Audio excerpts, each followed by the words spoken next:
제5장 이미 연결된 상태. 이 책이 두 가지를 깨닫는데 도움이 되었기를 바란다. 첫째, 당신은 이미 많은 리추얼, 영적 수행을 행하고 있다. 그것을 리추얼이라고 표현한 적이 없더라도 말이다. 읽고, 걷고, 먹고, 쉬고, 반성하는 것.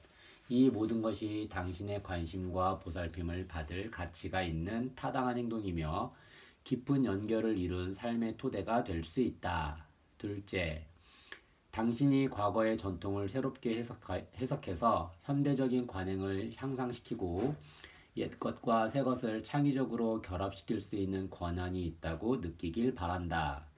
사람들은 자신에게 더 열심히 일하고 더 잘하고 더 많이 벌고 더 많은 일을 하라며 한계 이상으로 몰아붙인다. 그로 인해 그 어느 때보다 많은 약을 복용하면서 우울감과 불안감에 시달리며 살아가고 있다. 젊은 세대는 빚더미에 빠지고 기성세대는 조금이라도 은퇴 시기를 늦추기 위해 안간힘을 쓰고 있으며 극심한 빈부격차와 차별주의의 중압감 속에서 살아가고 있다. 그동안 인터넷과 소비자 자본주의가 불러온 급격한 변화 속도는 모든 영적 환경과 공동체 지형을 재편하고 있다. 내가 아는 거의 모든 사람은 세상이 정해놓은 엄격한 기준에 자신의 능력이 미치지 못한다고 생각하여 힘들어한다. 그 때문에 의미 있는 순간을 제대로 즐기지 못한다. 이런 구조적 불평등이 우리의 행복과 기쁨을 앗아가는 것이다. 그러나 이러한 상황이 지속되지는 않을 것이다. 세상에는 끌려 들어온 함정에 현명하게 대처하는 이들이 아주 많기 때문이다. 사람들은 페이스북 계정을 없애고 자신의 학습을 이끌어줄 새로운 해법을 만들고 함께 살아가기 위해 주택 소유 구조를 바꾸고 있다. 시대를 정의하는 이런 변화 속에서 의미와 연관성을 찾을 수 있게 도와주었던 오래된 해법과 리추얼, 사회 구조는 더 이상 우리 삶의 경험에 대해 얘기하지 않는다. 이런 상황에서 자신의 영적 삶을 해체해서 재구성하고 자기 자신과 타인, 자연, 초월자와 연결되도록 도와주는 수행 방법을 다시 만들려는 이들이 많다. 이것은 쉬운 일이 아니다. 하지만 우리에게는 조상들이 물려준 위대한 전통이 있다. 그렇기 때문에 읽었던 책, 함께 식사한 사람, 여행하는 방식 등 신성한 연결의 순간으로 바꿀 잠재력이 있는 모든 것, 개를 산책시키고 수영을 하고 샤워를 하고 차를 몰고 출근하고 저녁을 만드는 등을 성찰할 수 있는 기회가 있다. 완전히 새로운 이야기와 책에 새로운 관습을 만들어서 따를 수도 있지만 전통으로 돌아가 그것을 내 상황에 맞게 재해석하면 풍부한 의미의 방법을 찾아낼 수 있다. 인간에게는 자라면서 체득했거나 배운 관행을 바탕으로 그 관행을 구현하는 자신의 모습이 진실하고 명예롭고 가치 있다고 주장할 권한이 있다.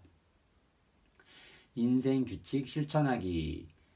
네 가지에 대한 연결을 심화시킬 방법을 찾아낸 다음에는 어떻게 해야 할까? 삶의 다양한 원천에서 영감을 끌어낼 수 있다고 하더라도 어떻게 해야 그것을 하나로 뭉칠 수 있을까? 영혼이 이미 하고 있는 일보다 더 많은 일을 한다고 해서 영적 성장이 가능한 건 아니다. 똑같은 일을 하더라도 혼란 속에서 하는 것이 아니라 계획을 잘 세워서 해야만 성장할 수 있다. 마지막으로 공유하고 싶은 도구가 하나 있다. 사람들은 자기도 모르는 사이에 다양한 방법으로 리추얼을 다시 만들고 있다. 홀스티 반사 카드, 그레첸 루빈의 추적 워크시트, 알랭드 보통의 인생학교 시리즈, 몽크 매뉴얼, 친구가 자신의 수행 내용과 실천 현황을 파악하기 위해 침실 벽에 붙여놓은 체크리스트 등. 이것이 인생 규칙을 수도사처럼 실천하는 방법이다. 인생 규칙은 존재 방식과 원하는 삶을 살아가는데 도움이 되는 리추얼과 관행에 대한 노력을 집중시키는 방법이다. 3, 4세기부터 수도원 공동체에서 실천한 규칙은 우리가 살아가면서 일정한 리듬을 유지하는 방법이다. 규칙이라는 단어는 허용되거나 금지된 행동과는 거의 관련이 없다. 그보다는 규제나 인도를 뜻하는 라틴어 어원 레귤라의 뜻에 의지한다. 따라서 당신은 규칙을 삶의 패턴이라고 생각할 수도 있다. 그것이 마음이 더 편하다면 말이다. 유대인 전통의 무사르 운동도 자신이 원하는 사람이 될 수 있도록 도와주는 체계를 제공하는 데 초점을 맞추고 있다. 우리는 자신의 삶을 지탱해주는 살아있는 리듬을 만들 수 있다. 일반적으로 규칙은 공동체가 만들지만 오늘날에는 자기만의 개인적인 삶의 규칙을 만드는 사람들이 점점 많아지고 있다. 물론 혼자가 아닌 둘이서 혹은 대형 그룹이 그 규칙을 따를 수도 있다. 최고의 인생 규칙은 자신의 가치관과 목적, 그리고 목적에 따라 살아가는데 도움이 되는 실천 방안을 결합시킬 수 있는 방법을 제공한다. 다시 말해 이 책에서 살펴본 리추얼이 합쳐져서 어떤 것 혹은 어떤 사람이 되고 인생 규칙은 그 과정을 체계화하는 데 도움이 된다. 전통적으로 공동체의 인생 규칙에는 30가지 이상의 원칙이나 관행이 포함될 수 있다. 이런 사소한 규칙들이 모여서 완전한 인생 규칙을 구성한다. 예를 들어 이런 개별적인 규칙은 수도승들이 기도하고 먹고 일하고 함께 사는 방식에 대해 다룰 수 있다. 수도원 공동체는 매일 아침 함께 모여 인생 규칙을 정리해 놓은 텍스트에서 한 가지 규칙을 골라 큰 소리로 읽곤 한다. 그렇게 하면 인생 규칙을 다 읽는데 한 달 정도 걸린다. 이렇듯 큰 소리로 함께 책을 읽으면 그날의 특정한 규칙에 집중할 수 있는 씨앗이 심어진다. 예를 들어 성 베네딕토의 48번째 회칙은 나태는 영혼의 적이다. 따라서 형제들, 수도승은 정해진 시간에 육체 노동을 하고 또 정해진 시간에 영적인 독서를 해야 한다는 말로 시작된다. 이 외에도 다양한 규칙을 가진 수백 개의 공동체들이 있다. 성 베네딕트 규칙이 가장 유명하지만 성 프란시스코와 성 클레어의 규칙도 있고 또 이런 초기의 영적 지도자들 이후 수세기 동안 만들어진 새로운 규칙도 많다. 이런 규칙은 대개 어떤 가치가 명확하게 표현한 다음 그 가치를 어떻게 실행시킬 수 있는지 보여준다. 당신의 인생 규칙을 하나로 합치려면 약간의 시간과 신중한 숙고가 필요하겠지만 그래도 얼마든지 가능한 일이다. 첫째, 당신이 실천하고 싶은 여러 가지 미덕이나 목적을 생각해 보자. 적게는 3개, 많게는 30개 정도 될 수 있다. 내 경우 규칙을 종합할 때는 이 책에 나온 4가지 연결고리, 내적 자아, 타인, 자연계, 초월자, 각각에 해당하는 규칙을 만들기로 했다. 그런 다음 각 주제에 대한 메모를 몇 개씩 하고 몇 줄 혹은 최대 반 페이지 길이의 초안을 작성하기 시작했다. 나는 자신과의 연결을 돕기 위한 규칙을 정하는 것부터 시작했다. 삶이 고달플 때면 일부러 몸을 혹사시키거나 쌓인 이메일함으로 도피하는, 그러면 적어도 내가 확실하게 성공할 수 있는 일을 하게 된다는 경향이 있다는 걸 알고 있었기 때문에 내 웰빙을 위해서는 휴식과 휴무 시간이 매우 중요했다. 나는 2014년부터 기술 안식일을 실행하기 시작했는데 이건 내가 해본 것 중에서 가장 중요한 영적 훈련이었다. 하지만 여행을 하느라 집을 떠나 있거나 갑자기 마감일이 잡히거나 중요한 축구 경기가 있을 때는 이 관행이 흐트러진다. 그래서 내가 왜 이런 수행을 시작했고 이것이 왜 나한테 중요한지 상기시켜주고 정말 중요한 일들을 계속 생각나게 해주는 북극성이 필요하다. 그래서 한번 적어봤다. 휴식이 필요하다. 제대로 쉬지 않으면 즐거운 일도 귀찮아져 버린다. 우선순위가 시야에서 사라지고 파괴적인 행동 패턴에 빠지게 된다. 휴식은 내가 아끼는 일과 내게서 리더십을 원하는 이들에 대한 책임이다. 마지막으로 온 이메일을 확인하고 싶고 마지막 작업을 끝내고 싶을 것이다. 부득이하게 스스로 정해놓은 안식일을 지킬 수 없는 상황. 결혼식, 장례식, 기타 중요한 인생의 순간이 생기는 경우에는 다른 날 쉴 수 있도록 일정을 잡는다. 쉬는 날에는 여행을 가지 않을 것이다. 금요일 밤에는 집에 있거나 편안한 장소에 있을 것이다. 이 규칙을 지키고 안식일을 준수하기 위해서는 즐거운 일이나 심지어 돈벌이 기회까지 거절해야 한다. 금요일 해질녘부터 휴대폰과 노트북을 끄고 토요일 해질녘까지 켜지 않을 것이다. 이것은 내가 살고 있는 이 행성의 규칙적인 패턴으로 다시 들어가는 신성한 리듬이다. 안식일은 사치가 아니라 권리다. 그러니 내가 어찌 거부할 수 있겠는가? 안식일은 가장 창의적인 아이디어를 배양하고 발산하며 내가 억지로 만들어낸 것이 아니라 남에게 받을 수 있는 근사한 계획과 욕망의 발상지이기도 하다. 안식일에는 집착하는 본성을 내려놓고 모든 호흡을 즐길 수 있다. 나는 노래한다. 그림을 그린다. 글을 쓴다. 잠을 잔다. 걷는다. 먹는다. 말한다. 듣는다. 조용히 입을 다문다. 곰곰이 생각에 잠긴다. 촛불을 켠다. 안식일을 빼먹기 시작하면 유혹이 커질 것이다. 그러면 틀림없이 지치기 시작하면서 위기를 맞게 될 것이다. 안식일은 날 돕기 위해 여기 존재한다. 물론 기술 안식일을 항상 지키지는 못한다. 그것이 그렇게 쉽다면 규칙이 필요하지도 않을 것이다. 하지만 이 길을 정기적으로 다시 읽으면 내 의지의 힘과 연결되는데 도움이 된다. 이 글을 보면 내가 다짐한 대로 살아갈 때, 혼자 노래 부를 시간이 있을 때, 창밖을 응시하며 새로운 아이디어가 떠오르도록 내버려둘 때, 내가 연락하면 기뻐할 만한 이들을 떠올릴 때 어떤 기분이 드는지 생각난다. 내가 예기치 못한 인생 역경을 우아하게 헤쳐나갈 수 있다면 그것도 다 기술 안식일을 지켰기 때문이라고 장담할 수 있다. 투덜거리고 피곤할 때, 화가 나고 고립감을 느낄 때는 과로한 상태에서 안식일을 지키지 않을 가능성이 크다. 그럴 때는 정해진 시간 동안 규칙에 따라 생활한다고 생각하면 도움이 된다. 한 달 또는 특정 계절로 기간을 한정해서 시작할 수 있다. 그러다가 자신이 생기면 1년 동안 해보기로 다짐할 수 있다. 그러나 짧은 시간 안에 엄청난 변화를 기대해선 안 된다.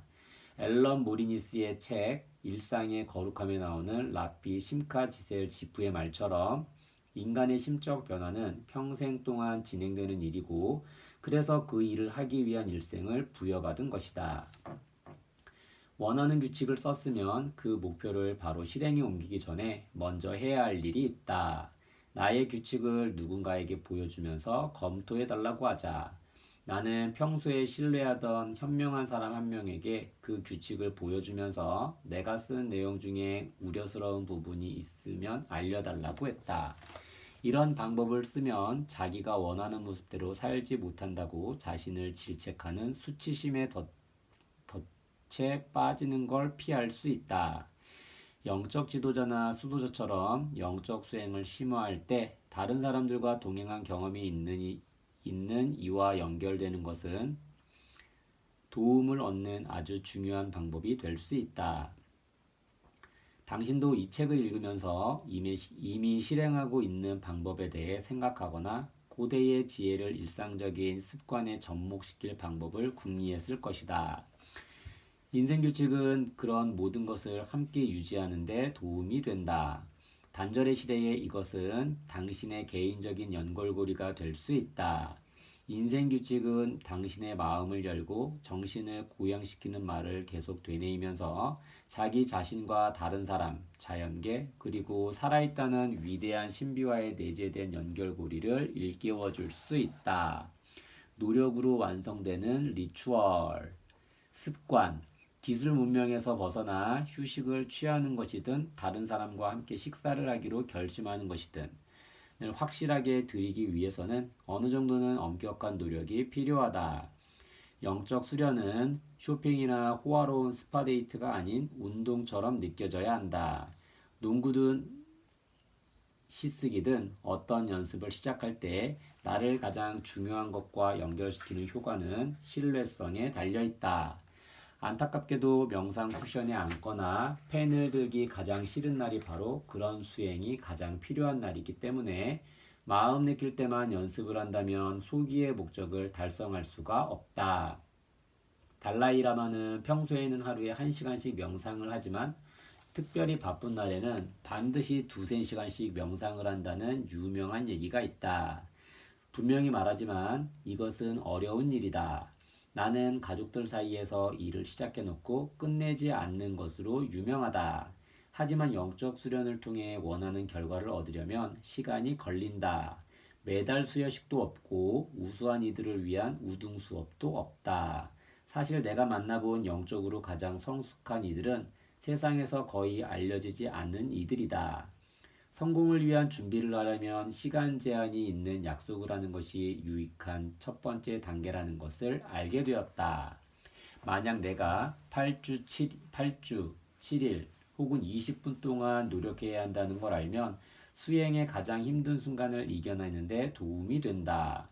영적 초심자인 나는 그레첸 루빈의 지금부터 행복할 것이라는 책에서 더 행복한 삶을 살기 위해 시도한 모든 비법 중에서 가장 효과가 좋은 것은 매일 하겠다고 다짐한 일의 목록을 벽에 붙여놓고 해낼 때마다 하나씩 지워가는 것이었다는 설명을 읽고 확신을 얻었다. 이것은 매우 확실한 방법이다. 수도원에 새로 들어온 수사나 수녀들도 이런 훈련과 데이터 추적의 효과를 인정한다. 이것이 우리가 시작해야 하는 방법이다. 수행을 계속하기 힘들 때는 수행을 오랜 친구처럼 생각해보자. 때로는 함께 있는 시간이 자극적이고 영감을 주기도 한다. 이해와 배려를 받고 상대가 내 모습을 봐준다고 느낀다. 하지만 어떨 때는 같이 어울리는 게 좀 따분하게 느껴질 수도 있다. 피곤해서 그렇거나 안 좋은 일이 있었을 수도 있다. 진정한 옛 친구는 둘 사이의 관계가 별로 즐겁지 않거나 보람을 느낄 수 없을 때에도 계속 내 옆에 있어 줄 것이다. 하지만 서로를 아끼고 언젠가는 평생 함께 했다는 기쁨이 이런 결핍된 시간을 능가할 때가 올 거라는 사실을 알고 있기 때문에 우리는 서로에 대한 헌신을 유지한다. 그리고 새로운 리추얼을 탐색하고 전통을 만드는 것은 재미있고 창의적인 동시에 큰 의미가 있는 가장 오래되고 자주 반복되는 관행이다. 내 자신이 계속해서 시민이 아닌 소비자로 취급받는 세상. 세상과 소통할 유일한 방법은 구매뿐인 세상에서는 최신 유행을 좇는 것에 늘 의구심을 품어야 한다. 영적 관광객처럼 행동하지 말고 표면의 거품을 걷어내고 그 밑에 숨겨진 진정한 자양분이 주는 즐거움을 한껏 들이키면서 느긋하게 즐기자. 칵테일처럼 좋은 것은 바닥에 깔려 있다. 이것은 우리가 아름답고 초월적인 일회성 경험을 할 수 없다는 뜻이 아니다. 그 순간들도 소중하지만 수행을 통해 만들어지지는 않는다. 수행은 오랜 시간 반복해야만 한다. 새로운 일을 시작할 때는 신선한 즐거움을 맛보는 경우가 많다. 초보자의 행운을 누릴 수도 있고 내가 시도하는 일을 다른 이들에게 말하는 걸 즐길 수도 있다. 어느 쪽이든 어느 순간 이 수련이 처음과 같은 빛을 잃기 시작하더라도 놀라지 말자. 연습을 계속 반복하려면 내면의 훈련이 필요한데 특히 상황이 힘들어지거나 지치거나 기분이 좋지 않을 때는 더욱 더 그렇다.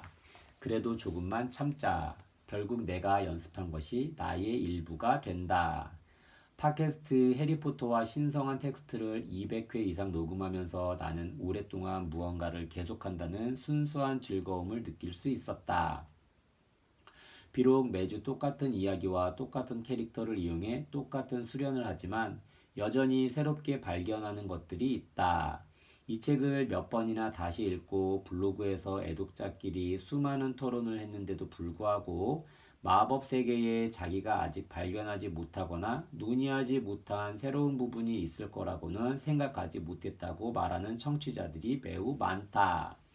하지만 끊임없이 변화하는 우리의 삶이 텍스트에 계속 반영되기 때문에 항상 새로운 아이디어가 드러난다. 우리가 면밀히 연구한 특정 단어나 구절에는 이제 무겁도록 많은 의미가 드리워져 있다. 그것을 다시 읽으면 특정한 순간에 바네사와 나눈 우정이 떠오르고 내가 어떤 사람이었는지 기억하게 되며 지금의 나 자신과 연결하게 된다. 따라서 당신이 어떤 연결 방법을 사용하든 괜찮은 것을 발견했다면 그것을 계속 고수하길 바란다. 그것이 당신을 앞으로 나아가게 만드는 가장 확실한 방법이다. 세상을 살아가는 힘. 지난 수백 년 동안 종교에 대한 사람들의 이해는 많은 면에서 이례적이었다. 서구는 개신교적 사고의 영향을 많이 받았기 때문에 종교란 결국 당신이 믿는 것이 전부라고 생각한다. 물론 이런 생각은 일부일 뿐이고 세계 다른 지역에서는 대부분 그리고 물론 다른 시대에도 종교에 대해 다른 사고방식을 가지고 있다. 종교는 우리가 실천하는 것과 관련이 있다는 것이다. 예를 들어 고전학자인 셀리 험프리스는 고대 그리스의 종교에 대해 다양한 글을 썼다. 그녀는 그리스인들은 자기가 종교를 가지고 있다고 생각하지 않는다고 주장한다. 그들은 올림포스 산에 있는 특정한 신들뿐만 아니라 강의 ним프나 지혜 혹은 승리 같은 추상적인 개념들도 숭배했다. 피의 희생제, 신주 바치기, 신탁 자문 등 다양한 관행을 통해 이 위대한 힘들을 불러들였다. 그들은 서로를 위해 기도하고 저주하고 축복했다. 그리스인들이 전쟁이나 무역을 통해 다른 나라나 문화권과 관계를 맺게 되자 그들은 자신들의 신성한 세계에 새로운 신들을 포함시켰다. 랠프 앤더슨은 그리스인들이 기리는 신은 트라키아, 이집트, 시리아, 프리기아 등에서 왔다고 말한다. 이렇게 제멋대로 늘어나는 신들은 통일된 천상의 모습으로 받아들여지지 않았다. 학자들이 말하는 조직신학, 즉 모든 것이 어떤 식으로 조화를 이루는지 보여주는 완전하고 논리적인 근거 같은 건 없었다. 그리고 솔직히 종교가 있든 없든 상관없이 대부분의 사람들이 이런 식으로 살아간다. 인간은 각 가정의 문화, 어린 시절에 접한 전통, 절정의 경험, 깊은 걱정과 수치심, 은밀한 희망과 욕망, 설명할 수 없는 직관, 그리고 매우 멋진 아이디어로 구성되어 있다. 오전에 한 생각과 오후에 한 생각이 다를 수도 있다. 그리고 새벽 3시에 병원 응급실에서 걸려온 예상치 못한 전화를 받았을 때 우리가 뭘 생각하는지 누가 알겠는가? 고대 그리스인들처럼 자신이 왜 그런 행동을 하는지에 대한 완전한 답을 갖고 있지 않다. 아무 예배당이나 들어가서 거기 모인 사람들에게 왜 다들 똑같은 의식을 치르는 건지 물어보면 거기 있는 사람 수만큼 많은 답을 얻을 수 있을 것이다. 어쩌면 더 많은 답이 나올 수도 있다. 영성과 종교는 항상 갈등과 모호성, 신비를 다룬다. 어느 정도까지는 그것이 그들의 존재이기도 하다. 날 가르친 스테파니 풀셀은 목사가 되기 위한 훈련을 받을 때 기독교의 가장 중요한 의식인 성찬례를 거행할 준비가 되지 않았다고 자기 멘토에게 말했다. 저는 그것이 뭘 의미하는지 아직 잘 모르겠습니다. 그러자 그녀의 멘토는 미소를 지으며 대답했다. 스테파니, 우리가 빵과 와인을 먹는 것은 그것의 의미를 알기 때문이 아닙니다. 그것이 무엇을 의미하는지 배우고 있기 때문에 먹는 겁니다. 이 책 곳곳에 등장하지만 우리가 아직 이름을 붙이지 않은 거대한 역설 속에서 살아갈 때는 성찬례 같은 리추얼이 도움이 된다. 연결은 사랑을 일깨우는 것.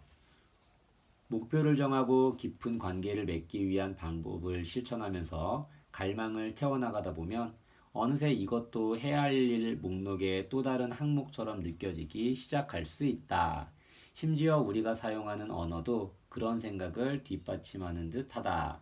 예를 들어 공동체 구축이라든가 연결 형성이라는 말을 자주 하는데 이 말은 업무적으로 들리고 어떤 면에서는 실제로 그렇다. 특히 요즘처럼 타인이나 세상과 단절된 듯한 기분을 느끼는 이들이 많을 때 서로 연결되어 있다고 느낄 수 있는 상황을 조성하려면 상당한 노력이 필요하다. 커뮤니티를 구축하고 진정한 연결을 이루려면 힘든 작업과 전문적인 기술, 기획 도구가 필요하다.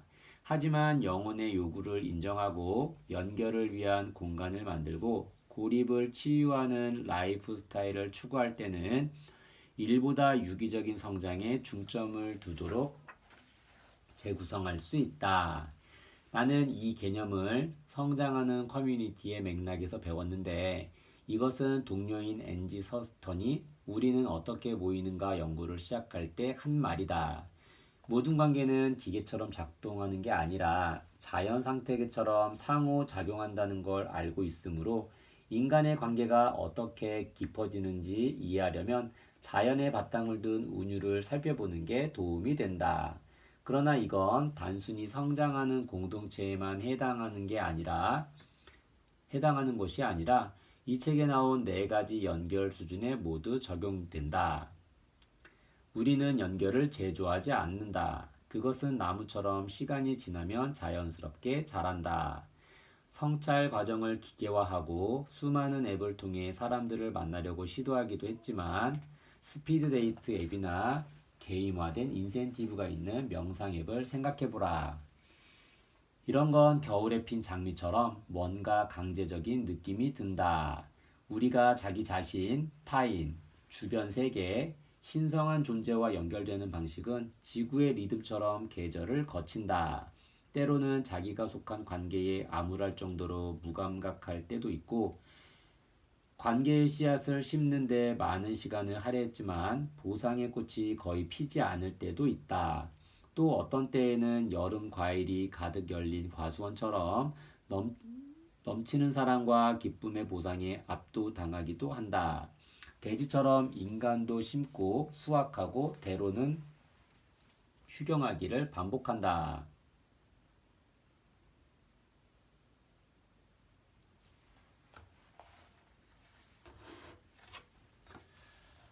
하지만 성장의 비유보다 훨씬 놀라운 것은 존 오도노유가 연결에 대해 생각하도록 사람들을 이끄는 방식이다.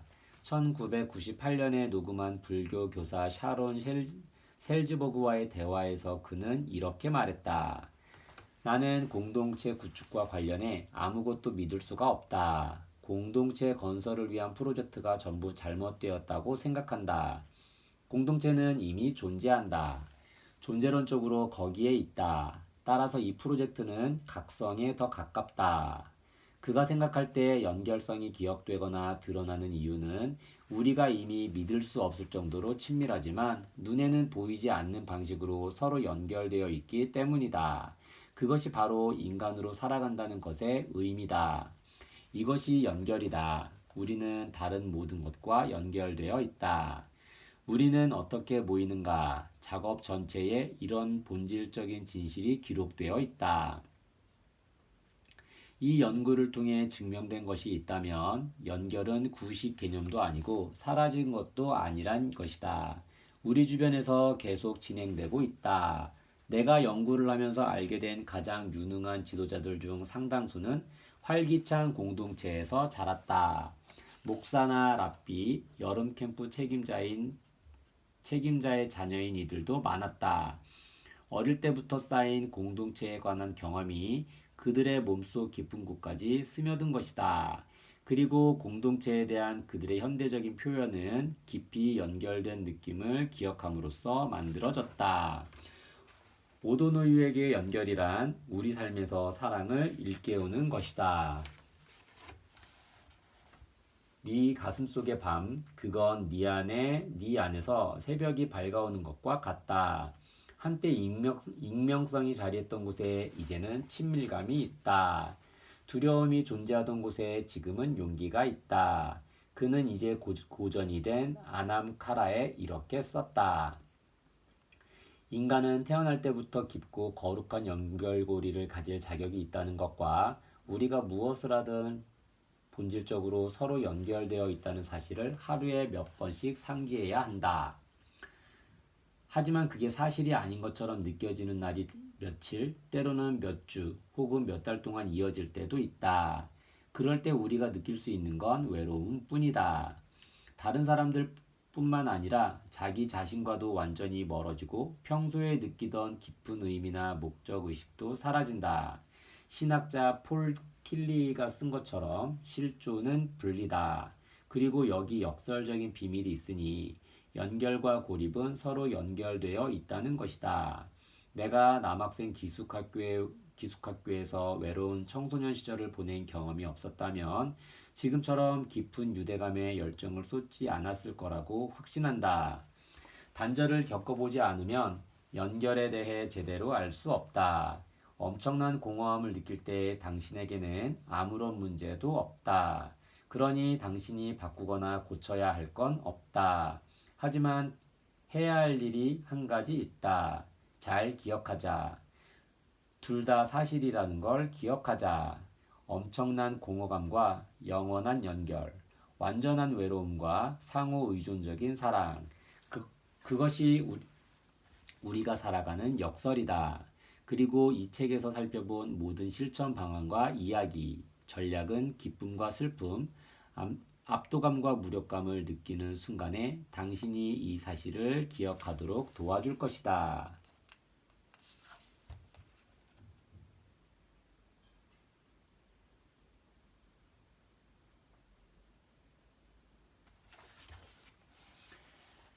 감사의 글. 수만 명의 해리포터와 신성한 텍스트 청취자들이 없었다면 이 책은 세상에 존재하지 못했을 것이라고 확신한다. 우리 방송을 듣고 바네사와 아리아나, 나를 본인들의 삶에 들여보내준 모든 이들에게 감사한다. 죽음의 성물 방송을 마치기 전에 꼭 케이크를 굽겠다고 약속하겠다. 장난기 많은 내 파트너들, 편집하느라 정말 고생하면서 이따금 내 유치한 농담에도 웃어준 아리아나 네델만에게 깊이 감사한다.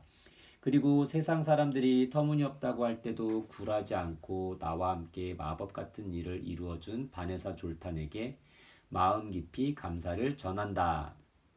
하지만 그보다 더 고마운 건 놀랍도록 좋은 친구가 되어준 것이다. 내 저작권 대리인인 리사 디모나에게 감사한다. 앞으로도 파리에서 함께 점심 먹을 날을 고대하고 있다. 또 로렌 카슬리와 라이터스 하우스 팀의 지원에도 감사한다. 하퍼원의 편집자 안나 파우스텐바흐에게 감사한다. 당신의 날카롭고 사려 깊은 편집 덕분에 이 책이 내 능력을 훨씬 뛰어넘는 명료함과 영향력을 가지게 되었다. 또 그동안 베풀어준 친절에도 감사드린다. 내 토 나오는 첫 번째 원고에 대한 당신의 유쾌한 메모를 절대 잊지 못할 것이다. 그리고 하퍼원 팀 전원, 특히 메리 그랜지아, 미키 몰딘, 라이나 애들러, 주디 스커, 멜린다 멀린, 줄리아 켄트, 캐스린 해밀턴, 기데온 웨일, 에이든 마오니와 이 책을 펴내도록 도와준 모든 분들께 감사드린다. 너그럽게 서문을 써준 대처 켈트너에게 깊은 감사 인사를 전하며 난 그의 수십 년간의 연구를 통해 이 책에서 설명한 많은 수련 방법에 대한 과학적 증거를 수집했다. 그토록 뛰어난 기교를 발휘해 과학과 영혼을 결합시킨 사람은 거의 없는데 대처는 이를 통해 탄생한 아름다움의 산 증인이다. 글을 쓰기 위해 조용하고 아름다운 에머리 하우스를 여러 번 방문했는데 그때마다 성 요한 전도자 협회가 베풀어준 환대와 관대함에 감사드린다. 패처 연구소의 모든 팀, 특히 지난 4년간 내 연구를 지원해준 미셸 샤이트와 밥 보이스처에게 감사한다. 미셸, 당신의 우정과 열정, 그리고 칼라마주에서 가장 맛있는 아침 식사를 할 수 있는 곳을 알려줘서 고마워요. 하버드 신학교에 보낸 6년이라는 멋진 시간이 없었다면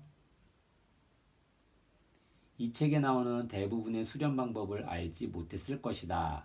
마법을 실현하는 방법을 찾아내는 더들리 로즈의 능력, 매튜 포치의 엄격함과 상상력, 다양한 사례와 후한 피드백을 제공해준 마크 조던, 긍정적인 답을 해준 데이비드 햄튼, 그리고 모든 동급생들과 너그럽게 날 가르쳐준 교수님들에게 영원한 빚을 졌다.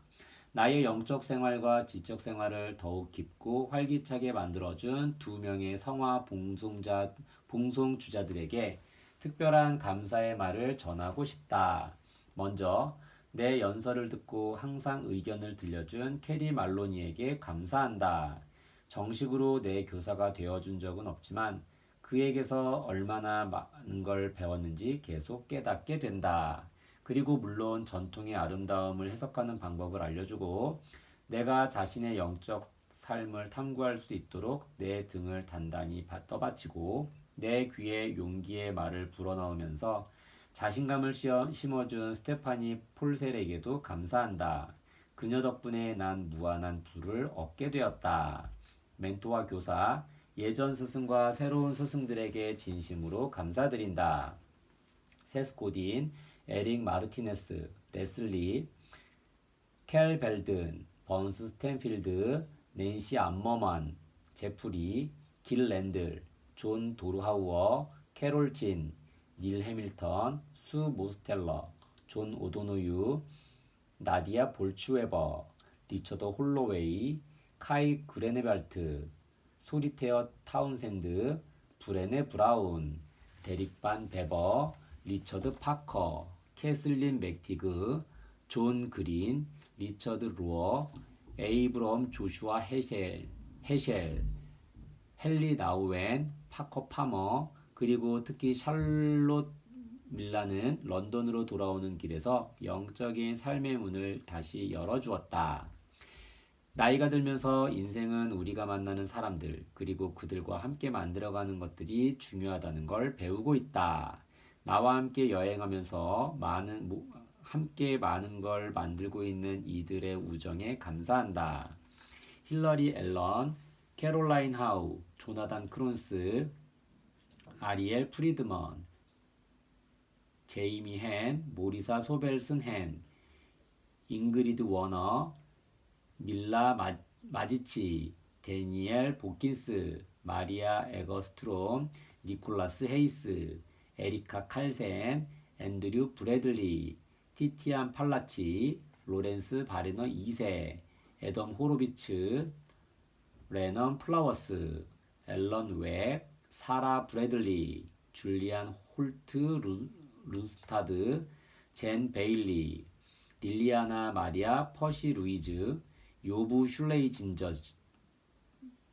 슐레진저, 시드 슈 바르츠, 알렉스 에반스, 에덴반 노펜, 리사 그린우드, 멜리사 바르톨로뮤 우드, 엘란 밥추크, 사라 루리아, 채넌 로스, 아미차이 라우, 라비, 프리아 파커, 타라 니콜 넬슨, 메이 베브, 마이클 포벤베르거, 브로데릭 그리어, 팀보 슈라이버, 조니 채터튼, 스코폴러, 알렉스 스미스, 마이크 웹, 베리 파인스톤, 크리스티안 필, 줄리 라이스, 엘리자베스 커틀러, 데니아 슐츠, 스콧 하이퍼만, 제프 워커, 비백 무르티, 제인 쇼, 그 외에도 많은 이들의 도움을 받았다. 또 원고의 초기 초안을 읽고 통찰력 있고 친절하며 적절히 자극적인 피드백을 제공해준 이들, 특히 로렌스 베리너 2세, 힐러리 앨런, 앤드류 브래들리, 한나 토마스, 올리비아 하우튼 윌리스에게 감사한다. 리브리는 특히 말도 안 되는 내용을 읽고도 여전히 이 프로젝트를 지지해 주었다. 그 부분에 대해 영원히 감사드린다. 책을 출판하는 과정에 대한 중요한 정보를 알려준 레이첼 힐스와 지은 백, 정확한 팩트체크를 도와준 마야 디센베리, 그리고 출판 전략을 짜준 마지 딜렌버그, 에리카 윌리엄스 사이먼, 제레미 하이먼스, 나탈리아 스베르젠스키에게 감사한다. 이 책을 만들게 된 많은 경험은 직장 동료인 앤지 서스턴과 함께 했다. 감리교 주교들 앞에서 얘기할 때도 제트팩을 착용하고 들판에 착륙하는 사람을 볼 때도 공상의 세계를 여행할 때도 엔지와 함께 세상을 배우고 만들어갈 수 있어서 좋았다. 내가 더 나은 모습으로 변했다면 누가 그걸 증언해 줄 수 있을까? 엔지와 함께라면 100% 가능하다. 엔지와 또 다른 동료 수 필립스에게 영원히 갚지 못할 빚을 졌다. 이 책을 통해 전달할 수 있는 정신적 깊이는 전적으로 이들의 우정과 본보기 덕분이다. 당신들이 없었다면 여기까지 오지 못했을 것이다. 우리 가족들, 수잔 힐렌, 마크터 카일, 로라터 카일, 플레르터 카일, 로사터 카일 전부 사랑한다. 모든 사람에게 있어 첫 번째 책은 자기 어머니에 관한 것이라는 말을 들은 적이 있다. 이 책 또한 다르지 않다. 어머니가 날 키우고 우리 가족 전체를 돌본 방식이 이 책에서 공유한 모든 것 안에 포함되어 있다. 애쉬다운 숲을 거닌 긴 산책, 캠프파이어 주변에서 부른 VJK 노래, 토요일 밤의 카드 게임 등 어머니야말로 이 이야기의 진정한 작가다. 마지막으로 사랑하는 남편 숀 레어에게 감사한다. 지금 그는 다음 주말에 있을 크리스마스 캐롤 파티를 위해 오렌지 껍질을 절이고 과일 케이크를 굽고 있다. 그동안 계속 책 생각만 하고 있는 날 참아주고 항상 내 옹호자 겸 동반자가 되어줘서 고맙다. 우리가 함께 있다는 사실이 정말 기쁘다.